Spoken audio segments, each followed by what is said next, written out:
বন্ধুরা, একটা খবর খুব চর্চায় যে কিছুদিন আগে আমেরিকার মাধ্যমে ভেনেজুয়েলাতে আক্রমণ। হ্যাঁ, আমেরিকা এবার যিনি কিনা সরাসরি ভেনেজুয়েলার উপর আক্রমণ করে ভেনেজুয়েলাকে পুরোপুরিভাবে দখল করে নেয় এবং ভেনেজুয়েলার রাষ্ট্রপতি এবং তার স্ত্রীকে তুলে নিয়ে যায় সেই দেশ থেকে।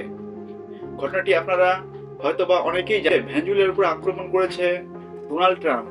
হ্যাঁ, ভেনেজুয়েলার উপর আক্রমণ করেছে আমেরিকার রাষ্ট্রপতি এবং আমেরিকা যে কিনা পুরোপুরিভাবে এবার ভেনেজুয়েলাকে কবজা বা দখল করে নিয়েছে এবং সেখানকার প্রধানমন্ত্রী বা প্রেসিডেন্টকে উঠিয়ে নিয়ে যাওয়া হয়েছে সেই দেশ থেকে।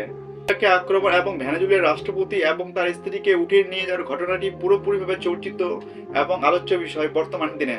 ভেনেজুয়েলাকে ডিরেক্টলি আক্রমণ এবং ভেনেজুয়েলার প্রধানমন্ত্রীকে তুলে নেওয়ার ঘটনাকে কেন্দ্র করে 24 ঘন্টায় আনুমানিক লক্ষ লক্ষ রিয়াকশন এসেছে প্রত্যেকটি দেশ থেকে এবং প্রত্যেকটি দেশের জনগণ এবং বিশিষ্ট ব্যক্তির কাছ থেকে। কিন্তু আপনি জানলে অবাক হবেন, আমেরিকার ভেনেজুয়েলার প্রতি আক্রমণের প্রধান লক্ষ্য হলো ডলারের ভাও বাড়িয়ে দেওয়া। হ্যাঁ, ডলারকে কেন্দ্র করে আমেরিকা এবার ভেনেজুয়েলার উপর ডিরেক্টলি আক্রমণ করেছে, কারণ তারা চায় ডলার সবসময় পুরোপুরিভাবে সর্বদা উপরে থাকুক। সেই কারণে ভেনেজুয়েলার উপর ডিরেক্টলি আক্রমণ করেছে এবার আমেরিকা। তো আমেরিকার এই চাল পুরোপুরিভাবে ভারী পড়তে পারে বলে মনে করছে বিশেষজ্ঞরা, কারণ আমেরিকা যেভাবে ভেনেজুয়েলার উপর ডিরেক্টলি আক্রমণ করেছে এবং ভেনেজুয়েলাকে কবজা করে নিয়েছে, সেরকম ভাবে এবার করতে পারে চীন এবং ভারত।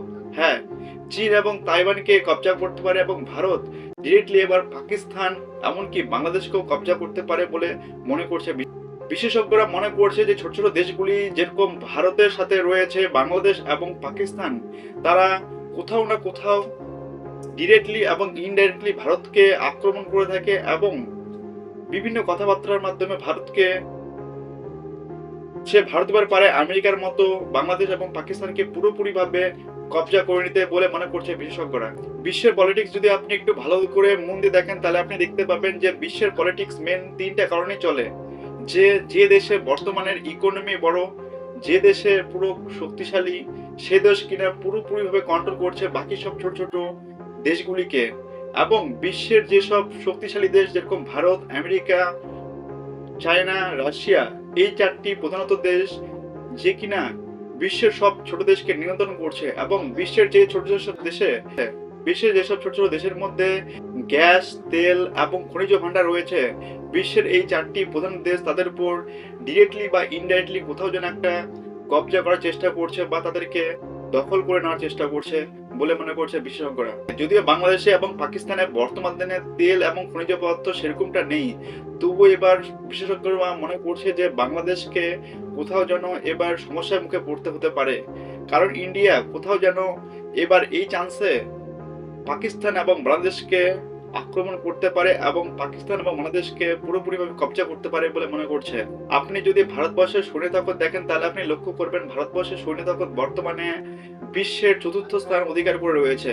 ভারতবর্ষের সৈন্য রয়েছে অসংখ্য আর্মি এবং ভারতবর্ষের সেই মারাত্মক মারাত্মক আগ্নেয়াস্ত্র, যার মাধ্যমে কিনা এবার ভারতবর্ষ চাইলেই খুব নিমিষ মাত্রেই বাংলাদেশ এবং পাকিস্তানের মতো ছোট ছোট দেশগুলিকে পুরোপুরিভাবে কবজা করে নিতে পারে। একটাই মেন বিষয়, যেসব দেশে ভালো তেল রয়েছে, যেসব দেশে ভালো গ্যাস রয়েছে, যেসব দেশে ভালো খনিজ পদার্থ রয়েছে, সেসব দেশে বড় বড় দেশের নজর রয়েছে পুরোপুরিভাবে। এবং এই চারটি প্রধান দেশ ছলে বলে কৌশলে বিভিন্নভাবেই সেই দেশগুলিকে নিজের মধ্যে করে নেওয়ার চেষ্টা করছে। তো এবার দেখবার বিষয়, ভারত কি সত্যিকারই এবার বাংলাদেশকে এবং পাকিস্তানকে নিজের মধ্যে করে নেয়।